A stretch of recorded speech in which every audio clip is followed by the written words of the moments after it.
मैं कपड़े पहन इन कपड़ों में क्या बुराई है? भगवान ने तुम्हें इन्हीं कपड़ों में धरती पर भेजा था। जुगल किशोर ने गुर्रा कर कहा और रिवॉल्वर की नाल उसके कूल्हे से सटा दी। चल दौलत माल के पास। इनकार की बचने की कोई गुंजाइश नहीं थी। भय में डूबी शून्य सक्सेना एक तरफ और मौजूद किताबों की शेल्फ के पास पहुंची और किताबों की शेल्फ को किसी दरवाजे की भांति पल्ले की भांति खींचकर खोल दिया। जुगल किशोर दो पल के लिए ठगस रह गया। सामने छोटी सी तिजोरी नजर आ रही थी। इसमें सारा पैसा है, लेकिन तुम सारा मत लेना, कुछ कुछ छोड़ देना, उसने घबराए स्वर में कहा। छोड़ दूंगा, जुगल किशोर ने का भींचा स्वर सपाट था। खोलो इसे। मैं नहीं खोल सकती, इसका कॉम्बिनेशन नंबर मुझे नहीं मालूम। झूठ मत बोलो तुम, जुगल किशोर ने दांत बीच कर कहना चाहा। मैं सच कह रही हूँ, ये कॉम्बिनेशन नंबर से खुलती है और संदीप ने मुझे कभी भी नंबर नहीं बताया। जुगल को जुगल को वह सच बोलती लगी। नीचे बैठो। क्या? जुगल ने रिवॉल्वर उसकी छाती में गड़ा दी। बैठो नीचे फर्श पर, दोनों हाथ कूल्हे के नीचे दबा लेना। जुगल किशोर एक एक शब्द चबाकर दरिंदगी की भरे स्वर में बोला। अगर तुमने मेरी कोई बात नहीं मानी या कोई चालाकी की तो मैं तुम्हें गोली से मार दूंगा। First and last warning. Sonia Saxena नीचे बैठ गई, दोनों टांगे मिलाकर सीधी कर ली, दोनों हाथ अपने कूल्हों के नीचे दबा लिए। पीछे दांतों से उसे देखते हुए जुगल जहरीले स्वर में बोला। गुड, अब ना तुम हिलने की चेष्टा करना और ना ही अपने हाथ नीचे से बाहर निकालना। लेकिन तुम क्या करोगे? तिजोरी खोल रहा हूँ, अब खामोश रहना। बिना कॉम्बिनेशन नंबर के ये नहीं, तुम अपना थोबड़ा बंद कर रोको। जुगल ने दांत पीछे। मेरे लिए ये बच्चों का खेल है। सोनिया सक्सेना की फिर हिम्मत न हुई कुछ कहने की। जुगल किशोर ने रिवॉल्वर जेब में डाली और तिजोरी का कॉम्बिनेशन नंबर मिलाकर उसे खोलने की चेष्टा में व्यस्त हो गया। उसके हाथ दक्षता से चल रहे थे। हक्की बक्की से सोनिया सक्सेना उसे देखे जा रही थी। तुम ताला खोल लेते हो? उसके होंठों से निकला। मैं हर तरह का ताला खोल लेता हूँ, अपने काम में व्यस्त। जुगल किशोर कड़वे सर में बोला। मेरे ख्याल से तुम्हारे पास ऐसा कोई ताला नहीं जिसे मैं खोल ना सकूं। तुम्हारे हाथ कहाँ हैं? नीचे। नीचे से निकालने की गलती मत कर बैठना, वरना तुम्हारे मुंह का ताला हमेशा के लिए बंद हो जाएगा। ऐसा मत बोलो, मैं शराफत से बैठी हूँ। सोनिया से सब सूखे स्वर में बोली। जुगल किशोर बराबर अपने काम में व्यस्त रहा। 10 मिनट में कॉम्बिनेशन नंबर सेट करके तिजोरी खोल ली। सोनिया सक्सेना की आंखें हैरत से फैल गईं। कमाल है, उसके होंठों से निकला। जुगल किशोर की निगाह तिजोरी के भीतर टिकी हुई थी, जहां नोटों की गड्डियां तिजोरी की हिम्मत से ज्यादा ठुसी हुई थी। वह तो थोड़े से पैसों के लिए अपनी जान गंवा रहा था और अब यहाँ लाखों लाखों रुपये उसके सामने था। कई पलों तक तिजोरी तिजोरी से उसकी निगाह नहीं हटी। जुगल किशोर ने शराफत का इस्तेमाल करते हुए सिर्फ 8 लाख के नोटों की गड्डियों को तिजोरी से निकालकर चादर में बांधी, जबकि भीतर 10-12 लाख और भी मौजूद था। तिजोरी बंद करने के बाद जुगल किशोर ने मुस्कुराकर सोनिया सक्सेना को देखा। उसके उसे मुस्कुराते पाकर सोनिया ने भी रात की सांस ली। थोड़ा सा लिया है, बाकी छोड़ दिया है। हाथ निकाल लो, सोनिया सक्सेना ने मुस्कुरा कर कहा। निकाल लो। खुश हो? सोनिया सक्सेना हाथ निकाल कर खड़ी होते हुए बोली। हाँ, तो मुझे भी खुश कर दो। अभी दिन निकलने में 1 घंटा बाकी है, बोर हो रही हूँ। जुगल किशोर ने पहली बार इस सिर से पांव तक उसे देखा। पैदाइशी हालत में खड़ी थी। मन ही मन उसे हैरानी हुई कि पहले यह तबाही नज़र उसे नज़र क्यों नहीं आया। शायद इसलिए कि नंदराम सिंघाड़ा की मौत की तलवार उसके सिर पर लटक रही थी और अब रुपया हासिल करने के बाद वह उस तलवार से मुक्ति पा चुका है। खैर, देर रात दुरुस्त है। जुगल किशोर बंगले से बाहर निकलकर गेट के पास पहुंचा। हाथ में चादर की छोटी सी गठरी थी उसके, जिसमें 8 लाख रुपया मौजूद था। करीब से गुजरते गुजरते एक निगाह दरबान के केबिन में डाली। दरबान होश में था, बंधनों में जकड़ा आज़ाद होने के लिए छटपटा रहा था। आंखें काफ़ी हद तक फटी हुई थी। जुगल किशोर देख देख समझ गया कि अगर 1 आध घंटा और इस हालत में पड़ा रहा तो सांस ठीक तरह से न ले पाने के कारण जिंदा नहीं रह पाएगा। जुगल किशोर ने केबिन में प्रवेश करके उसके मुंह में ठूंसा हुआ कपड़ा निकाला। दरबान मुंह फाड़े गहरी गहरी सांसें लेने लगा। मुझे मुझे खोलो, किसी ने मुझे बेहोश करके बांध दिया। बाबे उल्लू के पट्टे, मैंने ही तुझे बेहोश किया था और मैंने ही बांधा था, और मैं ही तेरे मुंह से कपड़ा निकाल कर बचा रहा हूँ। एहसान मान मेरा, कहते हुए जुगल ने शांत भाव से रिवॉल्वर जेब से निकाला। मानता है कि नहीं? रिवॉल्वर देखते हुए दरबान की आंखें भय से फैल गई। मानता हूँ, वह कांप कर बोला। रिवॉल्वर देख कर तो क्या तेरा बाप भी मानेगा? जुगल ने कड़वे स्वर में कहा। एक बार और खोपड़े में बिठा ले। पुलिस का मामला अगर बनता है तो तू मुझे नहीं पहचानेगा। अगर पहचाना तो मेरे आदमी तुझे उधेड़ कर तेरी लाश के टुकड़े सड़क पर फेंक देंगे। ना, नहीं पहचानूंगा, नहीं, कभी नहीं पहचानूंगा। नौकरी छोड़कर चला जाऊंगा। नौकरी छोड़ने की ज़रूरत नहीं है। मेरे ख्याल में पुलिस केस नहीं बनेगा, क्योंकि मैंने मेरे बाप की काली दौलत पर हाथ फेरा है। मैंने तेरे बाप की काली दौलत पर हाथ फेरा है। पुलिस को क्या बोलेगा भाई, समझा? भाई मैं डूबे दरबान ने गर्दन हिलाई। जय सिया राम, जय जय जय सिया राम। दरबान ने होठों से फटा सा स्वर निकला।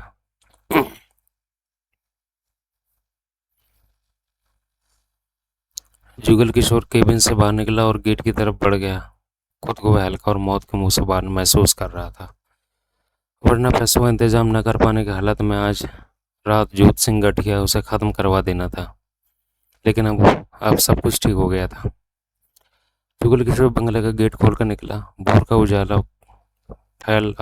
पहले आधा घंटा हो चुका था। सुबह की हवा में ठंडक का पूरा एहसास हो रहा था।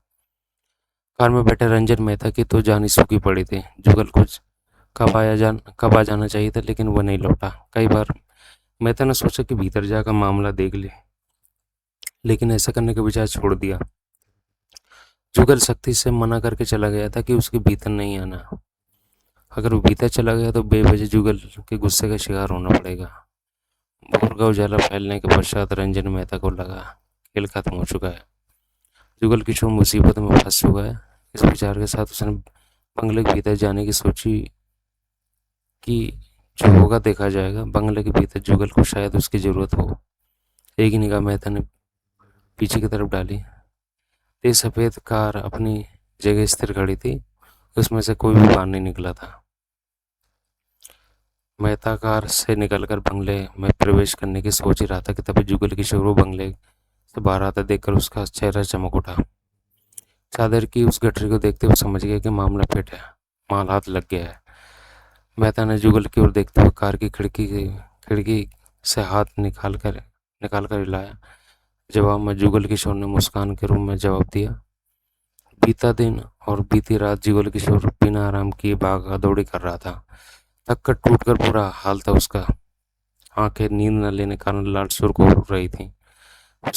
वह सीधा घर पहुंचकर 2-4 घंटे की नींद लेना चाहता था, लेकिन आने वाले चंद पलों में जो तूफान उठा उससे सारे पास से पलट गए। बंगले के गेट के बाहर निकलकर सड़क पार करता हुआ कार की तरफ बढ़ रहा था कि तभी आधी सड़क पार ही की थी कि एक 3 आदमी जाने कहाँ से दौड़ते हुए आए और जुगल किशोर पर झपट पड़े। जुगल किशोर कुछ भी न समझ सका।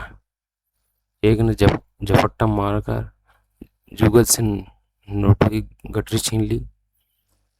कार में बैठा रंजन मेहता ये देखकर हक्का बक्का रह गया। अगले पल दरवाजा खोलकर वो बाहर निकलता हुआ जेब से रिवॉल्वर निकालकर चीखते हुए उनकी तरफ दौड़ा।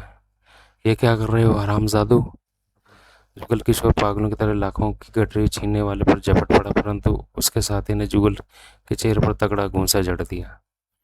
जुगल किशोर के होंठों से चीख निकली। वो लड़खड़ा कर पीछे गिरने का हुआ कि पीछे आते मेहता ने उसे फौरन गिरने से संभाला। दूसरी पल उसने गठरी थामे व्यक्ति की तरफ रिवॉल्वर का रुख किया और दांत पीस कर बोला, गठरी मुझे दे दे। मेहता के शब्द पूरी नहीं होते करीब खड़ा एक मेहता की रिवॉल्वर पर झपट पड़ा। दांत पीछकर मेहता ने फौरन अपना हाथ छुड़ा और ट्रिगर दबा दिया।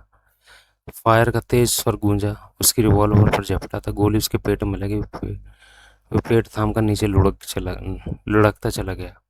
तब रंजन मेहता ने गठरी वाले की बंगले की दीवार के साथ लगती गली की तरफ भागते देखा।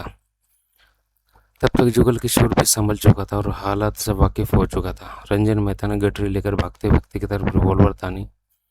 तभी पास खड़े तीसरे व्यक्ति ने पलक झपकते ही करीब खड़े जुगल किशोर के शरीर को हाथों में उठाया और रंजन मेहता पर उछाल दिया।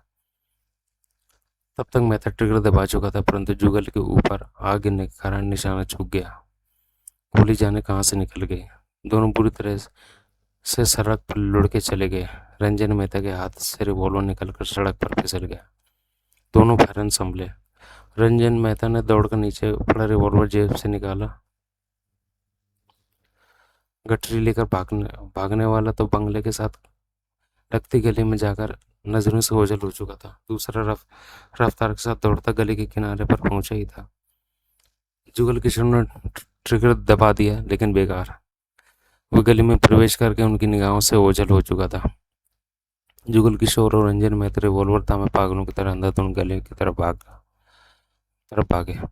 उनके कानों में कार के इंजन स्टार्ट होने की आवाज़ पड़ी, फिर कार दौड़ने की आवाज़ आई।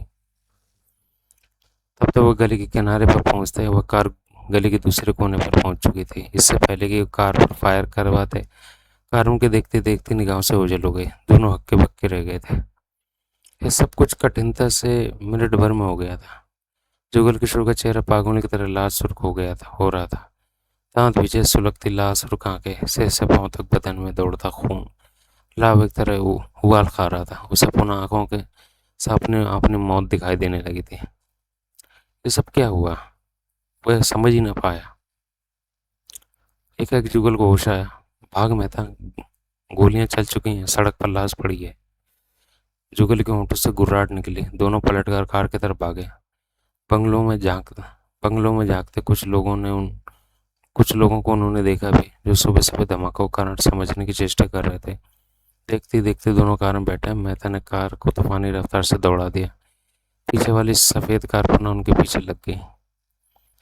जुगल किशोर और रंजन मेहता अभी तक हक्के बक्के थे। जो भी हुआ क्षणों में हुआ और उन्हें विश्वास नहीं आ रहा था। एक तरफ से तो जुगल किशोर के चेहरे पर दरिंदगी के भाव नजर आ रहे थे, साथ ही उसकी आंखों में व्याकुलता भी उभर आई थी, ये सोचकर कि भंडारी को 2.5 लाख कहाँ से देगा। हाथ आया, 8 लाख निकल गया। ये क्या हो गया जुगल? रंजन मेहता अब धीरे धीरे होश में आने लगा था। जुगल किशोर ने भाप उगलती निगाहों से मेहता को देखा। कितना था? 8 लाख। जुगल किशोर के होंठों से सर्द गुर्राहट निकली। हे भगवान, 8 लाख! जुगल किशोर ने कांपते हाथों से सिगरेट सुलगाई। बहुत बुरा हुआ जुगल, मुझे तो विश्वास ही नहीं हो रहा। मेहता, जुगल किशोर के होंठों से मौत भरा स्वर निकला। कार को किसी भी सड़क पर मोड़ने के बाद फौरन ब्रेक लगा देना। क्या मतलब? जो कहा है वही कर। जुगल किशोर ने दांत पींचे। असमंजस में गिरे रंजन मेहता ने कुछ नहीं पूछा। मोड़ आने पर मेहता ने कार मोड़ी और फौरन ब्रेक लगा दिया। बिना एक क्षण गंवाए कार रुकते ही जुगल किशोर बाहर निकला और पलटकर पीछे की तरफ बढ़ा। तभी मोड़ पर सफेद कार प्रकट हुई। मुड़ते उसे रुकना पड़ा, क्योंकि आगे उनकी कार खड़ी थी। दांत पीछे जुगल किशोर ने आगे बढ़ा और सफेद कार का दरवाजा खोलते हुए मौत भरे स्वर में बोला, बाहर निकलो हरामजादो। कार चलाने वाले सहित बाहर निकलने वाले 4 आदमी थे। उनमें से एक को जुगल अच्छी तरह पहचानता था। उसे जूत सिंह गठिया के साथ उसे कई बार देखा था। साले कुत्तों, मेरे पीछे लगकर अपने बाप की बारात देख रहे थे। कार में बैठे अपनी माँ को याद कर रहे थे। वे लोग मेरे 8 लाख छीन कर ले गए, तब तुम लोग कार में बैठे रहे। तो हम क्या करते? एक ने सपाट स्वर में कहा। बीच में आकर मेरा छीनता रुपये बचा सकते थे। हमें ऐसा कोई ऑर्डर नहीं था। ऑर्डर?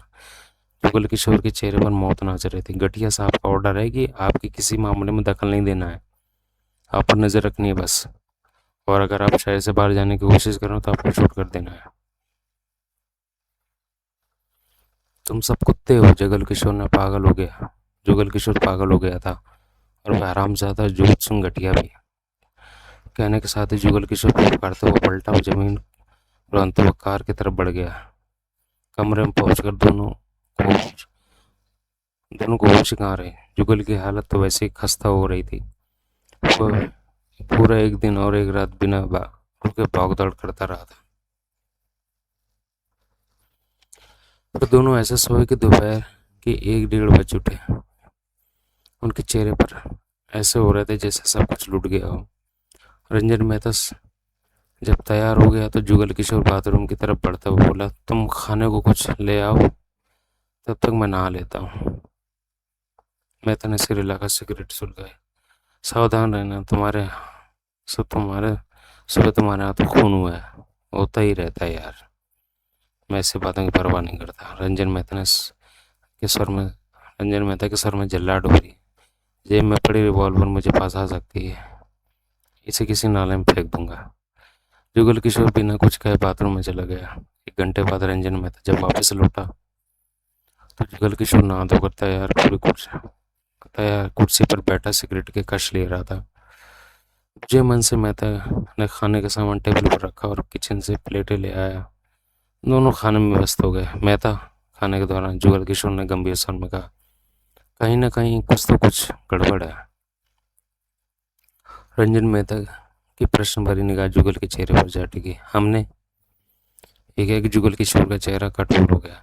आधी रात को अचानक ही लूट की योजना बनाई और बिना किसी को बात किए सीधे उस बंगले पर जा पहुंचे। हाँ, ऐसे में किसे मालूम हुआ कि हम कुछ करने जा रहे हैं? क्या करने जा रहे हैं? या मैं उस बंगले में जाऊंगा तो वापसी मेरे पास पैसा होगा, और जब मेरे पास आया तो मेरे पास माल छीनने के को बंदे तैयार मिले। इसको एक ही जवाब है मेरे पास। रंजन मेहता ने जुगल किशोर की आंखों में झांका। बोल। जूत संगठिया के आदमी हमारे पीछे लगे थे। उन्हें इस बात का आभास भी रहा होगा कि हम क्या करने जा रहे हैं। ऐसे में हमसे माल छीनने के लिए उन्होंने अपने आदमियों का इंतजाम कर लिया हो, यही वजह रही होगी कि सब कुछ देखते हुए भी उन्होंने बीच में दखल देने की कोशिश नहीं की। जुगल किशोर के होंठ बिछ गए। नहीं, जुगल किशोर ने दृढ़ता भरे स्वर में कहा, मैं गठिया को अच्छी तरह से जानता हूँ, वो ऐसा काम नहीं करेगा। ओके, गठिया ना सही, उसके जो आदमी हमारे पीछे हैं उन्होंने ऐसा करने की योजना बना। मेहता, गठिया के आदमी सिर्फ गठिया का काम मानते हैं, उन्हें अपना दिमाग इस्तेमाल करने की इजाज़त नहीं होती। जो अपना दिमाग इस्तेमाल करते हैं गठिया उसे जिंदा नहीं छोड़ता। जुगल किशोर ने होंठ बीच कर कहा, मैं पक्के तौर से कह सकता हूँ ये काम गठिया का या उसके आदमियों का नहीं रहा होगा। रंजन मेहता जुगल किशोर का चेहरा देखने लगा। तो फिर किसका हाथ हो सकता है? सबसे पहले सवाल ये पैदा होता है कि जो बात हम दोनों में थी वो बाहर कैसे गई। जुगल किशोर आंखें से कर पड़े, जबकि हम दोनों साथ साथ ही रहे थे। रंजन में तो बरबस ही मुस्कुरा पड़ा। साथ साथ कहाँ रहे? तुम जब बंगले में चले गए तो बाहर मैं अकेला। बेकार की बात मत कर, मुझे सोचने दे। बातों के दौरान दोनों खाना खाते रहे। खाना समाप्त हो गया। सोच में डूबे जुगल किशोर ने किचन में जाकर चाय बनाई। एक कप मेहता को थमा दिया। उसने खुद तगड़ा घूंट भरा। मामला कहीं ना कहीं गड़बड़ है। बात कहीं से समझ में नहीं आ रही, किनारा हाथ में नहीं आ रहा। जुगल किशोर ने विश्वास भरे स्वर में कहा, मैं दावे के साथ कह सकता हूँ कि गठिया के आदमियों के अलावा कोई और भी हम पर अपनी हरकतों पर नजर कर रहा था। उसे मेरे हालात की बखूबी जानकारी थी कि मैं घेरे में और मौत की तलवार मेरे सिर पर लटक रही है। मुझे 2.5 लाख हर हाल में समय सीमा के भीतर भंडारी को देना, नहीं तो मेरी जान जाएगी। जाहिर है मैं ऐसे में अनन फानन 5-7 खून करके भी कहीं से भी 2.5 लाख का इंतजाम करके ही हटूंगा। ऐसे में उसकी निगाह मुझ पर टिकी कि जब मैं लाखों का माल कहीं से मारूं तो वो मुझसे झपट ले। भंडारी को मालूम है कि तुम फंसे हुए हैं। अपने आदमी पीछे लगा सकता है, नहीं, भंडारी भी ऐसा नहीं कर सकता। रंजन मेहता के चेहरे पर जल्लाहट के भाव उभरे। गठिया ये काम नहीं कर सकता, भंडारी नहीं कर सकता, मैं नहीं तो फिर कौन बचता है जो हमारे साथ ऐसा करने का हौसला रखते हैं? प्रीतम सिंह और जगतपाल। चुप कर मेहता यार, तू मामले को नहीं समझ पा रहा। गहरा मामला है। मेरे धंधे से, मेरे काम का से वास्ता रखता है, और मेरे धंधे में एक से एक खतरनाक दादा है। हर कोई बड़ा दरिंदा है। जुगल किशोर ने होंठ बीच कर कहा, 8 लाख छीनने वाले मेरे धंधे से वास्ता रखते हैं और अच्छी तरह जानते हैं कि वह कौन है। इस बात को एक ही रास्ते से जानना जा सकता है। कौन सा रास्ता? जो तुम्हारी गोली से मरा वो कौन था? उससे आसानी से अंदाजा लगाया जा सकता है कि मुझ पर हाथ डालने वाले कौन थे। रंजन मेहता के हाव भाव में बेचैनी उभरी। बेकार की बातें छोड़कर ये सोच तुझे अपनी जान कैसे बचानी है। रात के 12 बजे में 10 घंटे से भी कम का वक्त रह गया है। रात रात 12 बजे के बाद गठिया तुझे खत्म कर देगा। अब वह कामयाब नहीं होगा। जुगल किशोर के होंठों से गुर्राहट निकले। क्या क्या मतलब? गठिया के आदमियों की आंखों के सामने मेरा 8 लाख छीना गया, लेकिन वे लोग तो मुझे और मेरे पैसों को बचाने नहीं आए, देखते रहे। जबकि अभी मैं गठिया का सिंघाड़ा का ही आदमी हूँ। मैंने उनके खिलाफ कोई कदम नहीं उठाया है। ऐसे में उन्हें मेरी सहायता करनी चाहिए थी। मेरे पैसा बच जाता और 2.5 लाख भंडारी के हवाले कर मैं फिर शराफत से ज़िंदगी बिताने लगता। लेकिन तुमने ही तो कहा है कि गठिया के आदमी सिर्फ वही करते हैं जो वो कहता है। हाँ, लेकिन फिर भी वो चाहते तो मामला गड़बड़ होने से बचा सकते हैं। तभी तभी फ़ोन की घंटी बजी। जुगल किशोर ने हाथ बढ़ाकर रिसीवर उठाया। दूसरी तरफ भंडारी था। हाय जुगल, मुबारक हो, तुम्हारे एक दिन की जिंदगी और बढ़ गई। भंडारी के स्वर में हंसी थी। जुगल किशोर के दांत बिछ गए। गठिया को मालूम नहीं था कि मैं तुम्हें पहले एक दिन की मोहलत दे चुका हूँ। अगर मालूम होता तो वह किसी भी कीमत पर तुम्हारी ज़िंदगी में एक दिन बढ़ा था। खैर, जो रहा बढ़िया रहा। और पैसे का इंतजाम हुआ? कर लिया होगा। कर लिया था 8 लाख का, लेकिन कोई हरामजादा छीन कर भाग गया। ओह, बहुत बुरा हुआ। गठिया के आदमी कुछ दूरी पर थे, मेरी निगरानी कर रहे थे, लेकिन उन्होंने बीच में दखल नहीं दिया। देंगे भी नहीं। भंडारी की आवाज़ में लापरवाही थी। कलेक्शन का 2.5 लाख रुपया तुमने डुबाया है। इसका इंतजाम करके तुम ही दोगे। इस मामले में सिंगाड़ा की मशीनरी का कोई आदमी तुम्हारी सहायता नहीं करेगा। जब तक काम पूरा कर लोगे जब ये काम पूरा कर लोगे तो हर कोई तुम्हारा साथ देगा। जुगल किशोर के होंठों से गुर्राहट निकले। तुम सब कुत्ते हरामजादे हो। भंडारी की शांत हंसी उसके काने में पड़ी। ठीक कहते हो, मैंने कम मना किया। अगर तुम्हारे बदले में 2.5 लाख डुबाया होता तो मेरी गर्दन भी गठिया के हाथों में होती। मैं भी सबको ऐसा ही कहता। तेरा कोई कसूर नहीं, सब चलता है कहले। भंडारी, इतना तो मालूम हो गया कि तुम सबसे बड़े कुत्ते हरामजादे। बस बस, मैं जानता हूँ कि मैं हर मामले में बड़ा हूँ। ये सब बातें छोड़कर अपनी ज़िंदगी के बारे में सोचो। वक्त बहुत कम बचा है। ऐसे में 2.5 लाख कहाँ से लाएगा? नहीं लाएगा तो मरा, मुझे मरने दे। अब फ़ोन मत करना मुझे। जुगल किशोर ने दांत पीसे। नहीं करूँगा भाई, लेकिन फिक्र मत कर। तेरे अर्थ में ज़रूर पहुँचूंगा। आखिर हमारी कई शाम एक साथ बैठकर पीने में। मर साले। जुगल किशोर ने दांत पीस कर रिसीवर रख दिया। रंजित मेहता व्याकुल निगाहों से जुगल किशोर को देखे जा रहा था। जुगल, तू बात को हल्के ढंग से ले रहा है, जबकि तू मौत के करीब पहुंचता जा रहा है। ऐसा कुछ नहीं होगा मेहता, देखते रहे। क्या देखता रहूं यार तू? मैं जिंदा रहूंगा, सलामत रहूंगा और खुद को बचा पाऊंगा। गठिया मेरी जान नहीं ले पाएगा। लेकिन कैसे होगा ये सब? अगले चंद घंटों में मुझे 2 काम करना है। जुगल किशोर तीखे अंदाज में मुस्करा। पहला काम तो ये जानना होगा कि तुम्हारी गोली से मरने वाला कौन था। यह अन्य पर स्पष्ट हो जाएगा कि उसका वास्ता किस आदमी से है। ऐसे में उससे रुपये वसूलना मेरे लिए बेहद आसान काम है। रंजन मेहता ने बेचैनी से पहलू बदला। ऐसा करके तुम अपना कीमती वक्त बर्बाद कर रहे हो। मेरी बात मानो, एक बात कहूँ क्या? जो सुन गठिया के पीछे लगे आदमियों से तुम किसी तरह छुटकारा पा ही सकते हो। कैसे? हाँ, अपने पीछे लगे गठिया के आदमियों से छुटकारा पाओ और इस शहर से भाग लो। ऐसा करने का मेरा कोई इरादा नहीं है। क्यों? क्योंकि मैं जिंदा रहूंगा, अपनी जान बचाऊंगा, चाहे मुझे गठिया से ही क्यों ना उलझ जाना पड़े। पागल हो गए हो यार तुम। पागल हो गए हो तुम। रंजन मेहता के दांत बिछ गए। जुगल किशोर कहर भरे अंदाज में मुस्कुराया। और दूसरी दूसरी बात क्या है? तुम आज करने को कह रहे थे, वो मैं करने के बाद बताऊंगा। जुगल के जबड़ों में कसाव आ गया। मेरे लिए फ़ोन आया तो कह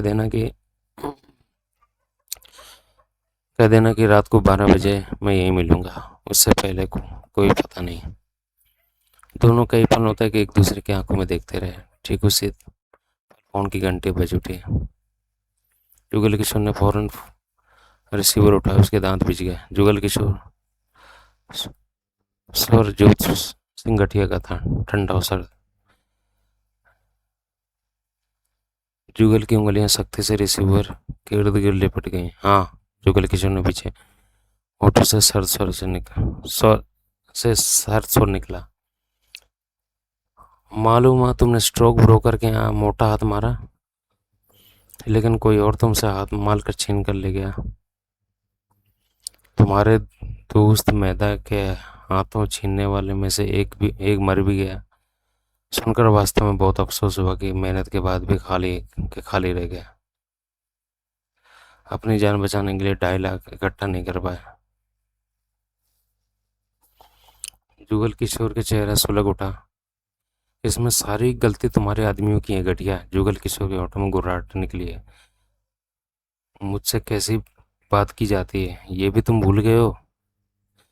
घटिया का फोन पर उभरने वाला स्वर खतरनाक होगा। मैं कोई बात नहीं भूलता, जुगल किशोर ने पूर्वत लहजे में कहा। तुम्हारे नीचे काम करता हूँ, कुछ घंटे बचे हैं। तुम्हें तुम्हें मैंने अपनी ज़िंदगी नहीं बेच दी है, तुम्हारा गुलाम नहीं हो गया हूँ। अगर तुम चाहते हो मैं ठीक तरह से बात करूँ तो तुम भी ढंग से बात करो। तुम्हारे आदमी अगर उस समय बीच में आ जाते तो मेरा 8 लाख बच जाता। मेरे सिर से मौत की तलवार उतर चुकी होती, लेकिन तुम्हारे आदमी खामोशी से तमाशा देखते रहे। सालों ने अपनी कार का दरवाज़ा खोलना भी गवारा नहीं किया। कल रात को तुम मेरे सामने चूहे बने खड़े थे। घटिया का दरिंदगी भरा स्वर में कानों में पड़ा। क्योंकि कल मैं अपनी गलती के कारण दबा हुआ था, लेकिन अब मैं तुम्हारी गलती मेरे सामने है। तुम्हारे आदमी मेरा 8 लाख रुपए बचाने के लिए आगे नहीं है। वह नहीं आ सकते थे। तुम्हारे किसी मामले में अब तक कोई दखल नहीं दिया जा सकता जब तक तुम कलेक्शन का 2.5 लाख भंडारी के पास नहीं जमा करा देते। इस 2.5 लाख के इंतजाम में जो तुम भी करोगे, उसमें हमारा कोई आदमी ना तो शामिल होगा ना ही दखल देगा। ये बात तुम्हें पहले ही सोच समझ कर अपने दिमाग में रखनी चाहिए थी। जोत सिंह घटिया का स्वर उसके कानों में पड़ रहा था। तुम चूक गए, तभी तो तुम्हारे हाथों से 8 लाख रुपए निकल गया। मुझसे रुपया छीनने वाले कौन थे? जुगल किशोर ने दांत पींच कर कहा। मैं नहीं जानता। ये तो हो ही नहीं सकता कि तुमने मालूम ना किया हो कि हमसे रुपये छीनने वाले आदमी कौन थे। हमारी गोली से कौन मरा था, किसने ये काम किया। क्षण भर की खामोशी के बाद घटिया का सख्त स्वर कानों में पड़ा। तुम्हारा ख्याल ठीक है, हम लोगों को ऐसी बातों की जानकारी रखनी पड़ती है। मालूम करने पर पता चला कि जो तुम लोगों की गोली से मरा वो निहायत ही शरीफ इंसान था, इज्जतदार था। बदमाशों की दुनिया में उसके दूर दूर तक उसका कोई वास्ता भी नहीं था। ये कैसे हो सकता है? जुगल किशोर का स्वर तेज हो गया। उसने मुझसे 8 लाख छीने, जानता हूँ। घटिया का पहले जैसा स्वर उसके कानों में पड़ा। छानबीन में उस शरीफ का निकलना इस बात को साबित करता है कि वो सफ़ेद पोश था, जो काले कारनामों में डूबा हुआ था, और इस बात की जानकारी किसी को भी नहीं थी। ऐसे में ये पता लगाना असंभव ही है कि किसके लिए काम कर रहा था, या फिर अपने लिए साथियों के साथ मिलकर काम करता हो। यानी कि तुमसे रुपये किसी ने छीना, ये बात तुम मालूम नहीं कर सकते। वैसे भी तुम्हारे पास ज़िंदगी के बहुत कम घंटे बचे हैं। इतने घंटों में तुम उस तक पहुंच ही नहीं सकते जिसके पास तुम्हारे 8 लाख हैं। जुगल किशोर के दांत बिछ गए, चेहरा सुलग उठा। मैंने तुमसे ये पूछने के लिए फ़ोन किया था कि तुम्हारे अंदर इतनी हिम्मत कैसे आ गई कि मेरे आदमियों के मुंह पर तुम मुझे गाली निकाल सको। लेकिन अब तुमसे बात करके मालूम हो गया है कि तुम सीधे सीधे मेरे से भी गलत बोल रहे हो। लेकिन मैंने तुम्हें माफ़ किया, सोच कर कि तुम मौत के करीब हो, और मौत के भय ने तुम्हारा करीब दिमाग तुम्हारा दिमाग खराब कर रखा है। तुम पागल पड़े हुए हो। मेरे ख्याल से हम ना तो हमारी कोई बात होगी और ना ही हमारा आमना सामना होगा, क्योंकि रात के ठीक 12 बजे मौत तुम्हारे सर पर सवार होगी। जुगल किशोर ने कुछ कहने के लिए होंठ खोले, तभी घटिया की तरफ से लाइन कट गई थी।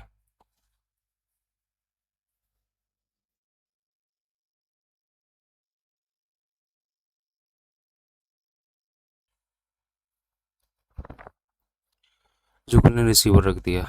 चेहरा क्रोध से ज्यादती के कारण स्याह सा हो गया था। रामजादा, जुगल किशोर के होठों से घुर्राहट निकली। रंजन मेहता होठ पीछे जुगल की ओर देख रहा था। कहता भी तो क्या कहता। जुगल किशोर ने सिगरेट सुलगाई और कुर्सी पर बैठकर आंखें बंद कर ली। काफी देर तक वहां खामोशी छाई रही। फिर जब जुगल ने आंखें खोली तो सोच के कारण भारी हो रही थी। मेहता, जुगल किशोर के होठों में सर्द स्वर निकला।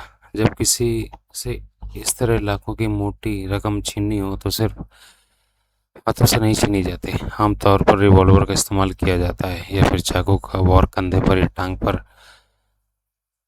कर टांग पर करके घायल कर दिया जाता है, लेकिन उन्होंने ऐसा कुछ नहीं किया। खाली हाथों से हमसे पैसा छीनने में लगे रहे। यहाँ तक कि उनका एक साथी हमारी गोली से मारा भी गया। इस पर भी उन्होंने जवाबी हमला करने की अपेक्षा पैसा लेकर भागना ही ठीक समझा। जो लोग लाखों की रकम छीनने पर निकले हों, वे बेहथियार हों, वे बेहथियार तो हो ही नहीं सकते, और उन्हें यह भी मालूम होगा कि किन पर हाथ डालने जा रहे हैं। जुगल के चेहरे पर मौत के भाव नाच रहे थे। तुम कहना क्या चाहते हो? मेहता के होठों से निकला। जुगल किशोर ने सिगरेट एस्ट्रे में मछली और उठ खड़ा हुआ। पता नहीं कि मुझसे पैसा छीनने वाले मुझे जानते थे या फिर जिसने उन लोगों को भेजा वह मुझे जानता था और किसी भी हालत में मेरी मौत नहीं चाहता था। सिर्फ मुझसे पैसे छीन लेना चाहता था। वह नहीं चाहता था कि मैं जिस मुसीबत में फंस चुका हूँ 2.5 लाख भंडारे देकर उस मुसीबत से निकल सकूं। लेकिन ऐसा क्यों? रंजन मेहता की आंखें सिकुड़ गईं, होंठ भीग गए। इस सवाल का जवाब मेरे पास होता तो सारे मामले हल ही हो जाते। शुक्ल किशोर के स्वर में खूंखाड़ता के भाव आ गए थे। कहने के साथ ही वो आगे बढ़ा और बाहर निकलता चला गया। होंठ पीछे रंजन मेहता दरवाजे को देखता रहा जहां से जुगल किशोर निकल कर गया था। जुगल किशोर अपनी कार में बैठा और आगे बढ़ गया। उसके होंठ पीछे हुए थे, चेहरा सुलग रहा था। 3 बज रहे थे।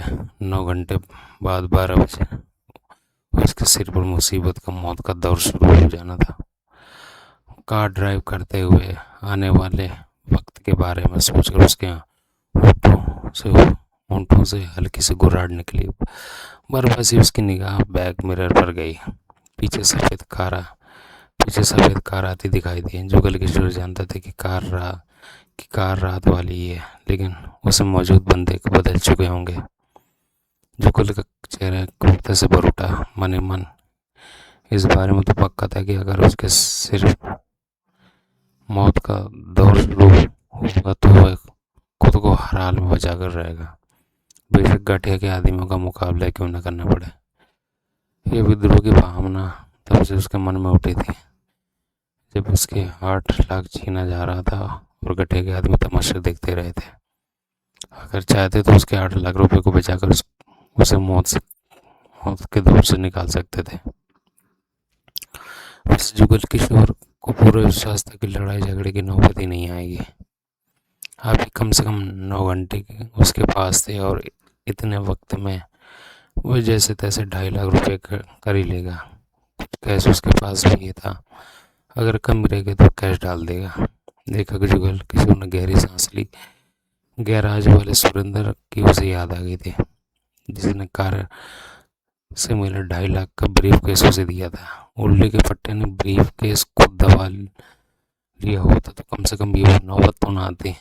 अब इस बात को लेकर बराबर झगड़ा फसाद करता कि उसने भंडारे को पूरी पेमेंट दी है। अगर कम थी तो उसे भंडारी को चेक करनी चाहिए थी, लेकिन जब उसे मालूम हो कि भंडारी के पास 2.5 लाख कम पहुंचा था, तो ऐसी हालत में पुख्ता अंदाज से भंडारी का मुकाबला न कर पाता।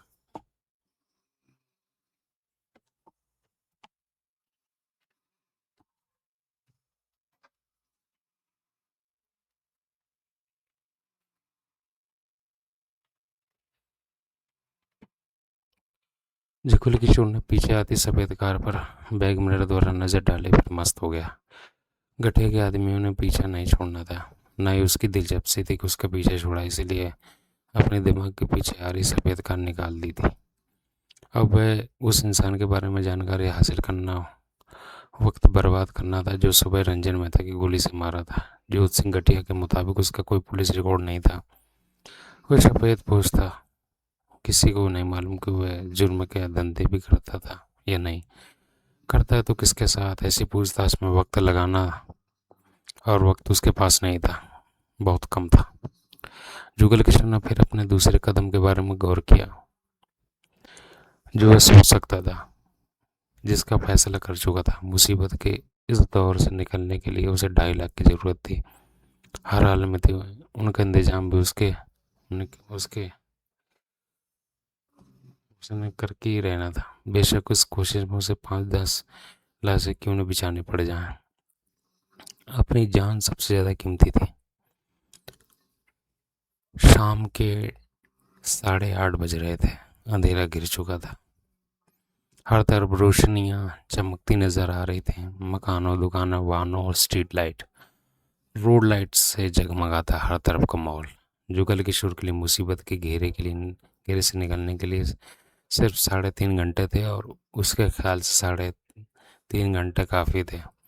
वह खुद को घटिया से बचा ले जाएगा, 2.5 लाख उनके हवाले करके अपनी गलती सुधार देगा। यह तो वही जानता था कि 2 दिन से कैसी मौत की आंधी में फंसा हुआ है। मौत एकदम आ जाए, जान निकल जाए, कोई गम नहीं, लेकिन मालूम हो कि सिर पर सवार है तो मरने में चंद घंटे, तो ये बात हद से ज़्यादा तकलीफ दे होती है। जुगल किशोर ने सिर घुमाकर मात्र 10 गज दूर खड़ी सफ़ेद कार को देखा। उसकी निगाह सामने नजर आ रहे शोरूम पर जा टिकी। पिछले 2 घंटे से उसकी निगाह उस शोरूम पर थी जहाँ हीरे जवाहरातों और सोने चांदी का काम होता था। शहर के माने ज्वेलर्स की वह दुकान थी। रोज का जाने कितने नोटों का लेन देन होता था।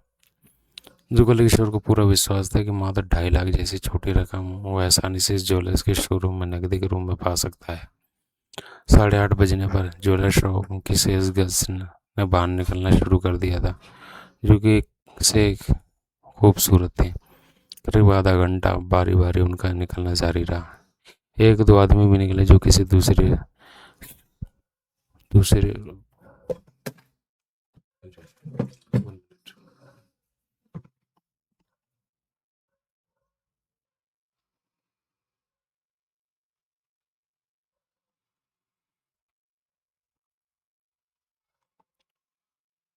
9 बज गए। जुगल किशोर की तीखी कठोर निगाह शोरूम के शीशे के बड़े खूबसूरत दरवाजे की बाहरी तरफ खड़े मूछों वाले दरबान पर जा टिकी, जिसके हाथ में एक बंदूक भी थी। जुगल जानता था कि ज़्यादा से ज़्यादा 15-20 मिनट में शोरूम बंद हो जाएगा। उसे फौरन हरकत में आना है, वरना हाथ मलता रह जाएगा और मौत की तलवार उसकी गर्दन पर आ गिरेगी। जुगल किशोर ने कार को शोरूम के आगे खड़ा किया और बाहर निकल कर पलटते हुए शोरूम की तरफ बढ़ा। साथ ही उसकी निगाहें दाएं बाएं घूमती चली गईं। सफ़ेद कार अपनी जगह पर खड़ी थी। सड़क पर 5 रोजमर्रा की दौड़ में व्यस्त थे। पैदल चलने वाले जल्दी से जल्दी अपना रास्ता तय करने में व्यस्त थे, किसी का ध्यान उसकी तरफ नहीं था। जुगल किशोर शोरूम के दरवाजे के करीब पहुंचा। दरबान ने फौरन टोका, शोरूम बंद हो चुका है। बंद हो चुका है? जुगल किशोर ने उसे देखकर टिटका, लेकिन ये तो खुला है। लेन देन बंद हो चुका, मालिक लोग बाहर आ रहे हैं। दरबान पूरा बोला, कोई बात नहीं, मैंने कुछ खरीदना बेचना नहीं है। जुगल किशोर मुस्कुराया, मुझे तुम्हारे मालिक से बात करनी है। वह तो भीतर ही होंगे। जुगल किशोर ने दरवाजा खोलने के लिए हाथ बढ़ाया। आप भीतर नहीं जा सकते। दरबान के स्वर में हल्की सी दृढ़ता आ गई। क्यों? मालिक का हुक्म है कि कोई भीतर ना आए। अगर आपको मालिक से बात करनी है 10 मिनट यहीं रुकिए, बाहर आ जाएंगे। जुगल किशोर ने तुरंत सहमति में से सिर हिलाया। ठीक है, 10 मिनट का इंतजाम कर सकता हूँ। कहने के साथ ही जुगल ने जेब से पैकेट निकाला और सिगरेट अपने होंठों के बीच फंसाकर पैकेट दरवान की तरफ बढ़ाया। लगा लो। दरवान ने एक निगाह शीशे की तरफ भीतर डाली कि कहीं मालिक आ तो नहीं रहे। फिर पैकेट से सिगरेट निकाले। जुगल ने अपनी उस सिगरेट सुलगाई। साथ ही उसकी निगाह तरफ घूमती चली गई। जो कोई देख तो नहीं रहा, सब ठीक था। सफ़ेद कार भी उसे नजर आई। वो जानता था कि सफ़ेद कार में मौजूद गट्टे के आदमी की निगाह उस पर है, लेकिन इस बारे में वो निश्चिंत था। वह सिर्फ उस पर नज़र रखे हैं और वह क्या कर रहा है इस बात का कोई वास्ता नहीं था। रास्ता साफ देखकर जुगल किशोर ने कस लेते हुए अपनी पीठ सड़क पर मोड़ी और दूसरे हाथ से जेब में पड़ी रिवॉल्वर निकालकर दरबान के पेट में सटा दी। दरबान हक्का बक्का रह गया। उसकी आंखें फैलकर चौड़ी हो गई। जुगल किशोर के चेहरे पर मौत नाच रही थी। बेटे, जुगल किशोर ने धीमे स्वर में गुर्राया, तेरी ये 3 फीट लंबी 2 नाली बंदूक तेरे हाथ में थमी होगी और मेरे रिवॉल्वर की सारी गोलियां तेरे पेट में जा घुसेंगी। क्या क्या चाहते हो? दरबान के हाथ से सिगरेट फिसलकर नीचे गिर गई। अंदर चलो। जुगल किशोर के स्वर में खूंगारता भरी हुई थी। दरबान के सामने बात मानने के अलावा और कोई रास्ता नहीं था। क्या चाहते हो? दरबान होठों से कांपता स्वर निकाला। उल्लू के पट्टे अंदर चलेगा कि सारा बही खाता यहीं खोलूं? जुगल किशोर के स्वर में मौत के सर्द के भाव सिमटे हुए थे। इस तरह अंदर चलना जैसे कि अपनी मर्जी से चल रहा हो, किसी को तुम्हारी चाल देखकर शक ना हो। मैं रिवॉल्वर हटा रहा हूँ, लेकिन इसे हटी मत समझना, कहते हुए जुगल ने उसके पेट से रिवॉल्वर की नाल हटाई और दोनों हाथ छाती पर बांध लिए। रिवॉल्वर बगल के नीचे आकर चिप गई थी और पलक झपकते जुगल उसका इस्तेमाल भी कर सकता था। दरबार ने खौफ में डूबे खुद को संभाला और पलटते हुए शीशे का दरवाजे धकेलते हुए भीतर प्रवेश कर गया। जुगल उसके एक कदम पीछे था। अपने बंदूक को डंडे की तरह इसी तरह कंधे पर रखना बहुत अच्छी लग रही है। जुगल का सर मौत में डूबा गरज रहा था। आंखों में दरिंदगी भरी पड़ी थी। बिना रोके अपने मालिक के पास चलो। दरबान के कदम कैश काउंटर की तरफ मुड़ गए। उसके पीछे चलते जुगल किशोर ने रिवॉल्वर दांतों में फंसाकर जल्दी जेब से रिमोट निकाला और चेहरे पर बांध लिया। अब मात्र उसकी आंखें ही नजर आ रही थी। इस काम से निपटकर रिवॉल्वर पुनः हाथ में आ गई थी। कैश काउंटर के पीछे बहुत ही शानदार दरवाजा नजर आ रहा था। ये तुम्हारे मालिक का ऑफिस है? जुगल किशोर मौत से भारी स्वर में बोला। दरबान ने भय में डूबे सहमति से सिर हिलाया। आगे बढ़ते रहे, यहाँ रुकने का काम नहीं है।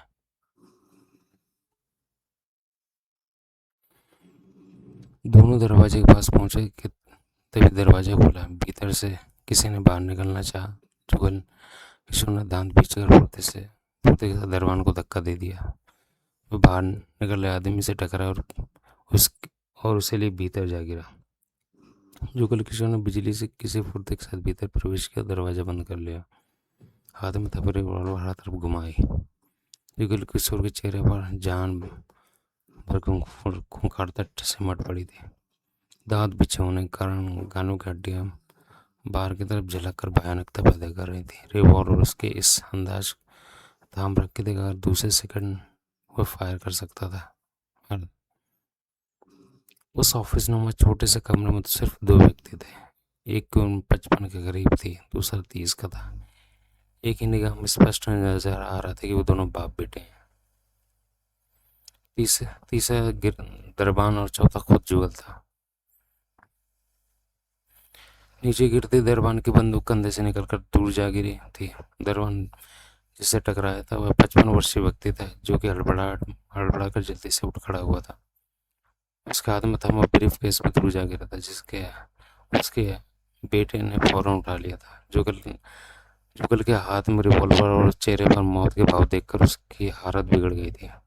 कौन हो तुम? 55 वर्ष से सूखे होठों पर जीभ फेर कर बोला, क्या चाहते हो? जुगल किशोर के होठों से घुर्राहट निकली। वक्त ना तो तुम्हारे पास है और ना ही मेरे पास। जुगल किशोर के होठों से दरिंदगी भरा स्वर निकला, तुम्हारा शोरूम खोला पड़ा है, लाखों की बेशकीमती जवाहरात गहने बाहर शोरूम पड़े हैं, किसी को ना पाकर किसी को भी उन पर हाथ साफ कर सकता है। मुझसे मुझसे बेकार की बात करने का वक्त गंवाते समय इस बात का अपने दिमाग में रखना। ऐसा करने से हम दोनों का वक्त बच जाएगा। तीनों में से किसी की भी हिम्मत नहीं थी कि हिल पाते।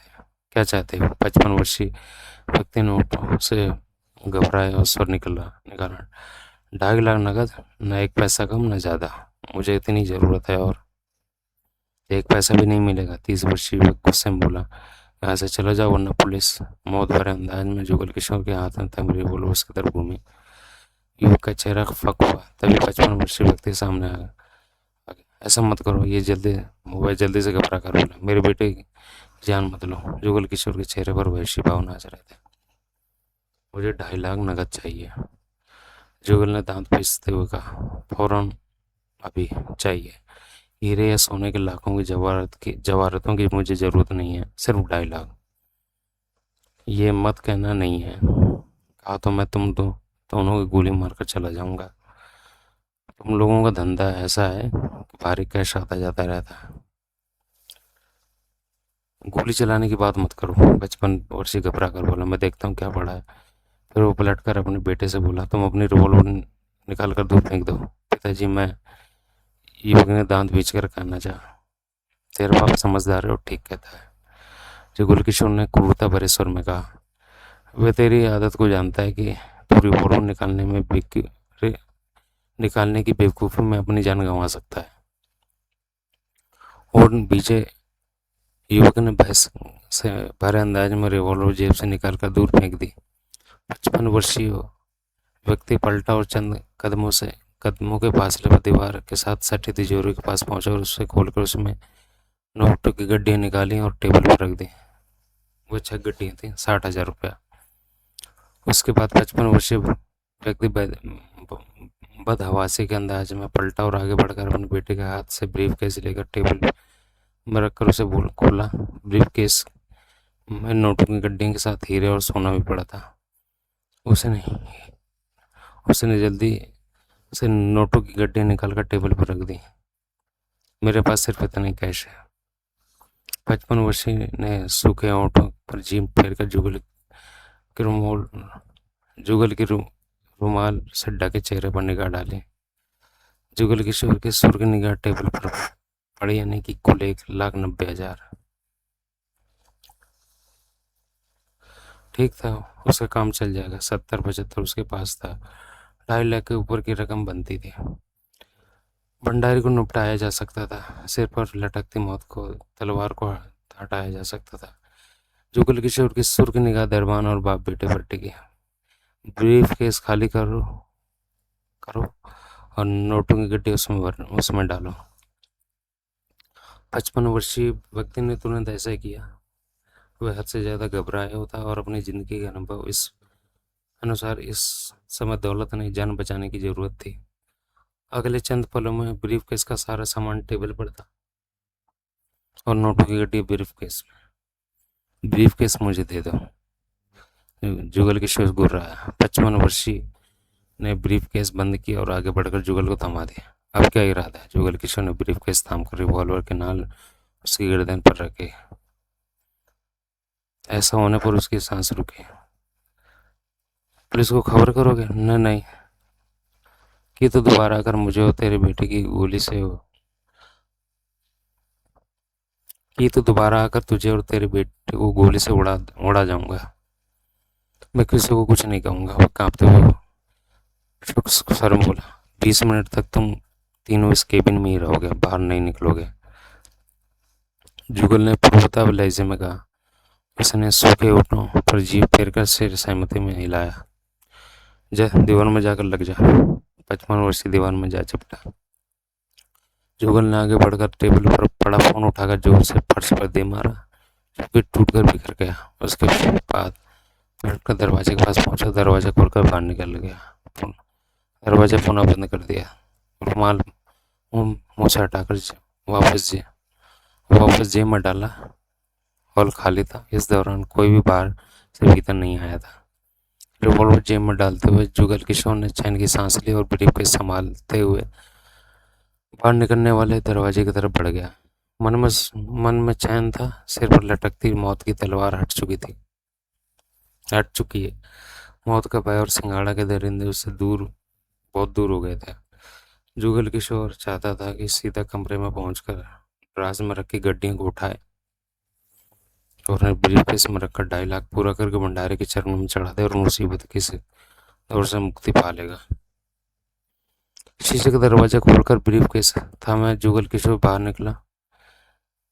इस बार वो सावधान था कि कहीं सुबह की तरह फिर उसके माल पर कोई हाथ न फेर जाए, लेकिन हर तरफ मामला ठीक था। उसे किसी प्रकार का खतरा नजर नहीं आया। वह कार की तरफ बढ़ गया। जुगल किशोर ने अपनी कार का दरवाजा खोला, नोटों से भरा ब्रीफकेस सीट पर रखते हुए खुद भीतर बैठा। कार का दरवाजा बंद किया और वो स्टार्ट कर आगे बढ़ गया। कार आगे बढ़ा दी। सफेद कार पुनः पीछे लग गई। Jugal Kishore car main road पर डाली। सड़क पर दौड़ते हुए ट्रैफिक में उसकी कार शामिल हो गई। वो चंद पल शांति से बीत जाने के कारण जुगल किशोर ने राहत की सांस ली। उन्हें उसे तो पूरा विश्वास था कि सब इस तरह इस बार भी उसे रकम छीनने की पूरी चेष्टा की जाएगी। बस कार यहीं रुक दो। कार में गूंजने वाले बारिश स्वर के साथ रिवॉल्वर की टंटी नाल उसकी गर्दन से अलग ही। कार को साइड में लगाकर ब्रेक लगा दो, मुझे यहीं तक आना था। जुगल किशोर के मस्तिष्क को तीव्र झटका लगा। गर्दन पर ठंडी नाल का एहसास होते ही बदन में सिरन दौड़ती चली गई। वो खुद ब खुद एक्सीलेटर पर उसका पांव उठता चला गया था। कार को उसने सड़क के किनारे साइड में लगाकर रोक दी। गुड, बहुत समझदार हो। हवा के रुख को फौरन पहचान लेते हो। वह ब्रीफकेस मुझे दे दो। कौन हो तुम? जुगल किशोर ने दांत बींचकर बैक मिरर से पीछे वाले के चेहरे देखने की कोशिश की, लेकिन अंधेरा होने के कारण वह अपनी चेष्टा में कामयाब नहीं हो सका। ब्रीफकेस उभरने वाले स्वर में कठोरता आ गई। जुगल किशोर के होंठ बीचकर वैसे बैठा रहा। करीब पड़े ब्रीफकेस के हैंडल पर उसकी उंगलियां लिपट गईं। मस्तिष्क में मौत से भरी आंधी उठ खड़ी हुई। 9:30 बजने वाले थे और 12 बजे तक उसने भंडारे को हर हाल में 2.5 लाख देना था, वरना उसकी जान गई थी। वो पीछे बैठा उससे नोटों वाला ब्रीफकेस मांग रहा था। ऐसे भला उसे ब्रीफकेस दे सकता था? पहले तुम समझदारी दिखा रहे थे। पीछे वालों की आवाज में दरिंदगी उभरी। लेकिन अब तुमने समझदारी का स्विच ऑफ कर लिया है। बैटरी डाउन तो नहीं हो गई है?